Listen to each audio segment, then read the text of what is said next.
Alright, this is actually take two because I failed at the first one, so we'll try this again. But anyway, um, I want to give you a quick rundown on this thing and what its future is going to be. Uh, this is a 1997 BMW 740iL, also known as an E38. I bought this thing on Craigslist as a non-runner. Most people probably would have never taken this kind of a project on, but well, I just hate seeing stuff, just sit or go to salvage or whatever, because I just have that disease. I like to bring stuff back from the dead, regardless of what it costs. Sometimes it seems, but I've stripped so many cars in my life, and then kind of wished, regretted that I did. But anyway. As you can see, clear coat's going off anything pretty much on the top. The mirror cover's going on the driver's side. That flew off. It was taped on. If that tells you anything. Street garage went by. Anyway, but I've had the car 2 years, and boy, I tell you what, I wish that I would have been making videos 2 years ago, because you would have got a really, well, you would have got a kick out of it. I've managed, well, I'm going to say the first one wasn't my fault, second one was probably, but the car's managed to catch on fire 2 different times on for one reason or another. And yeah, I wished I'd had video of that. But anyway, I've been driving it back and forth to work for the last, well, it's been over a year. Just kind of used as a work car, just for the simple fact that it has so many other issues that it really wasn't worth dropping a bunch more money into. But to kind of get started, when I got the car, I paid $700 for it, like I said, as a non-runner, and it took me a bunch of research and work to open the trunk to to find out what was wrong with it. Let me move this here, open this up. The battery on these are in the back, in the trunk, and they're a large battery, and they're an expensive battery. This thing was well, I think I paid 180 or 90 bucks for it, because when I went to go pick it up on Craigslist, well, the basic story was, it showed a picture of it. They weren't really all that great, but it showed the headlights on, and he said that you turn the key on, 4 or 5 lights would come on, but the car wouldn't crank. So I googled that, and everybody said, well, it's just your ignition switch. It's a pretty simple deal, and it's not actually the key switch part. It's something that it hooks to. But anyway. So I thought, well, man, I can probably get this running pretty cheap. So I go to pick it up or look at it, and there was no battery in it. And he says, well, it was actually my tractor battery, and I could get it out, but it's kind of a pain. And I said, well, I think, no big deal. I'll just go ahead and buy it. And so anyway, he actually wanted 800, and I said, well, I'll give you 7. He said, fine. Well, I get it home, buy a battery for it. I had to order it. Nobody in town carries one that size. I get it home, and the neighbor's cat, he had to come help me. So anyway, I get the thing home and throw the battery in it and put the key in it, just like he said. 3 or 4 or 5 lights come on the dash, the headlights come on. I really don't have anything else. And so I thought, well, what's going on there? I mess with it, and basically there's a pretty good sized fuse box under the hood, and let me open the hood. It's dirty because, like I said, I use it as a work car. But anyway, long story short is I checked the power supply to, sorry, I'm trying to open this hood. Good grief. So I managed to, it's all under this. And so I open it up, and I find that I have power to one set of the fuses, and I can't. Of course, any other time this thing just falls open. Anyway, garbage just fell down inside of it. Hope none of it was alive. Anyway, I had power to one side of the fuses, and then when I turned the key on, I had power to some of the other, but I didn't have it to another side. And so I messed with it, and there's just nothing I could do. I wouldn't get power up here all the way. So I said, all right, before I put any more money into this thing, let me see if the motor will even turn over. So I jacked it up, did the old throw the screwdriver across the solenoid post, and the motor turned over without any issues. Didn't sound bad or anything like that. Of course, it wouldn't start, but it turned over. So I thought, okay, this will give me, obviously the cover's off the top of the motor too, but I said, all right, at least I can go a step further.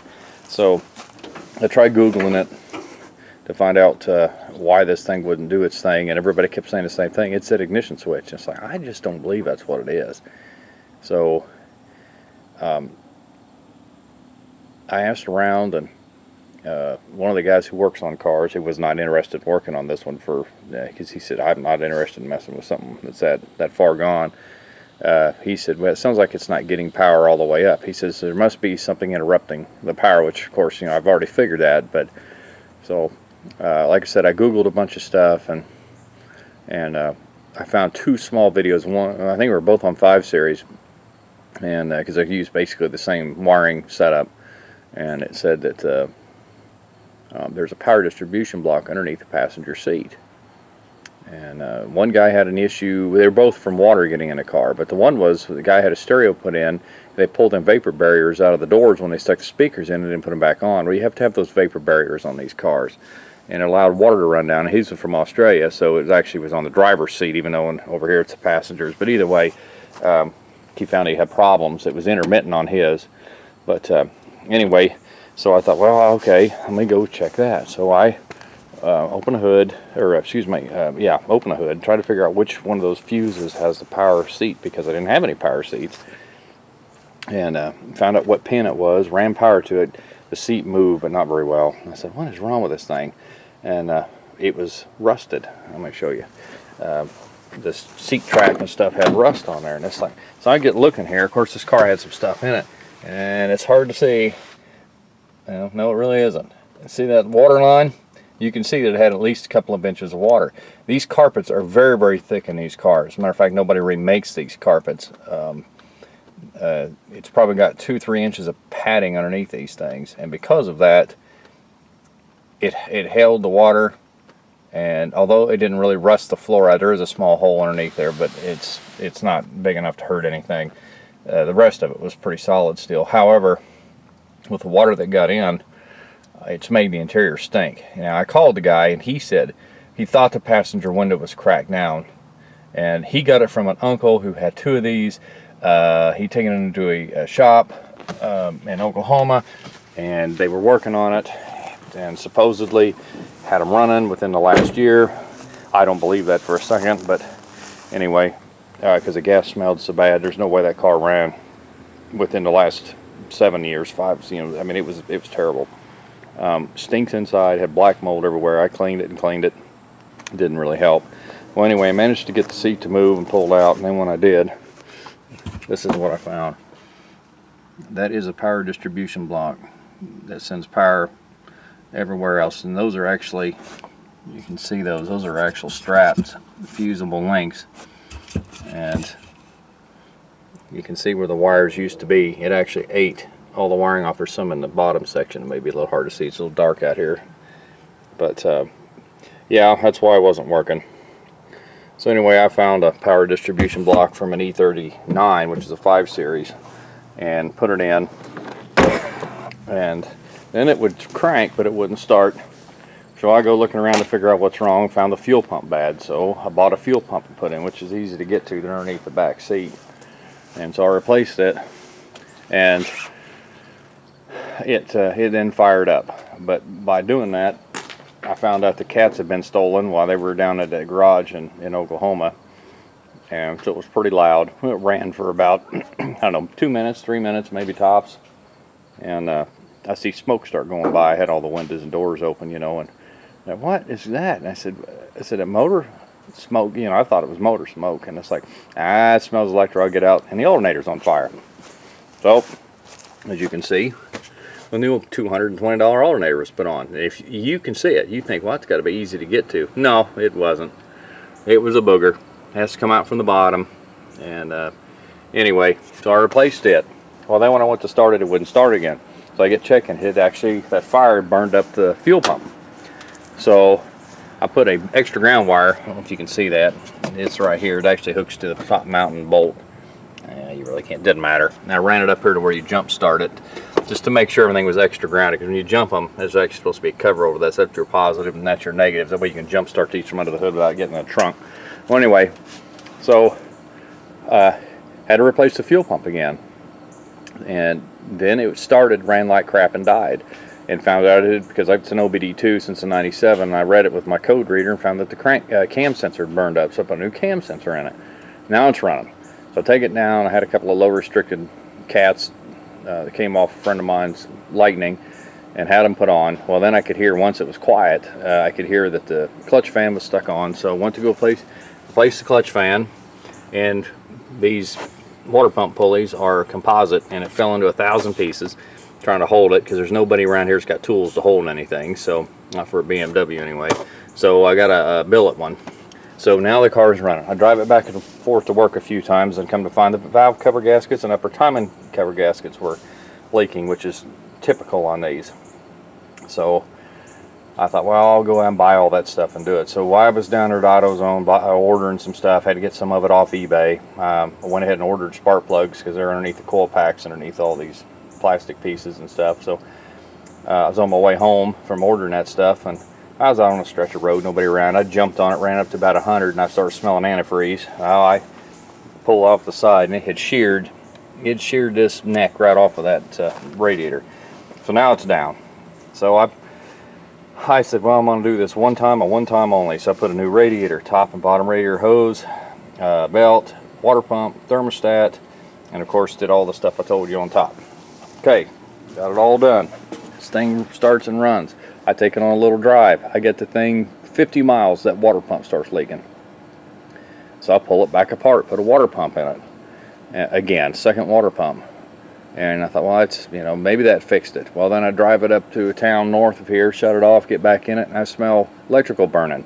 Well, there's actually a little sensor that's in the thermostat housing, and it actually caught on fire. So I ended up having to replace the thermostat housing again, because it's all one unit thing, So anyway, I've had my share of fun with this car, and if you put down how much now I actually have into it, it's not worth anything, because besides the clear coat coming off, it's got a broken, not that it really matters, but that was broke when I bought it, and that is some thick glass.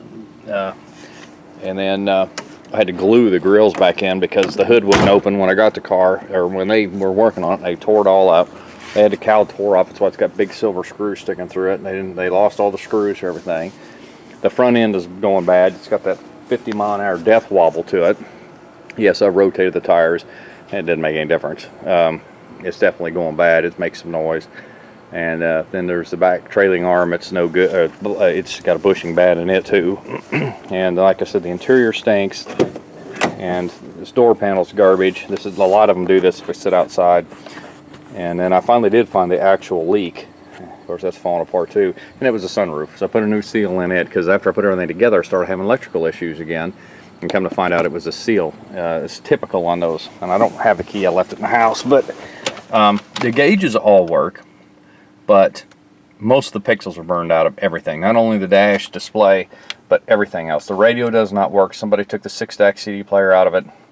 The climate controls have no, it works, but it's very temperamental. If you start making a change or try to turn something up or down, it shuts off. And you have to sometimes literally shut the car clear off and start all over again. And it's just a pain in the butt. The radio comes on, but no sound comes out of it, and the pixels, like I said, are partially burned out. And most everything else, you can actually see that's discolored there, but maybe you can. It doesn't matter. This is typical on these. So, oh, look, we got the old 90s cell phone built in. Of course, that doesn't work either. But anyway, with everything that's wrong with this car, it's legal and it runs fine. The heated steering wheel still works. The heated seats work. However, it has two body control modules.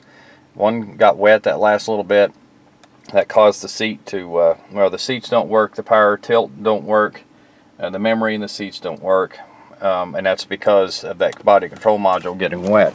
And, well, the problem with that is, to replace those, yeah, I can buy one off eBay, but you have to have it programmed to the car, which means you have to take it to BMW, at least what I was told. And that goes with almost all the electronics on this, even as much as the CD player. So anyway, so I'm making this video to say it's been fun. I enjoy BMWs. I've had several, but this car isn't going to make it. It's going to end up being a donor car for the next video, which you're going to see in just a little bit.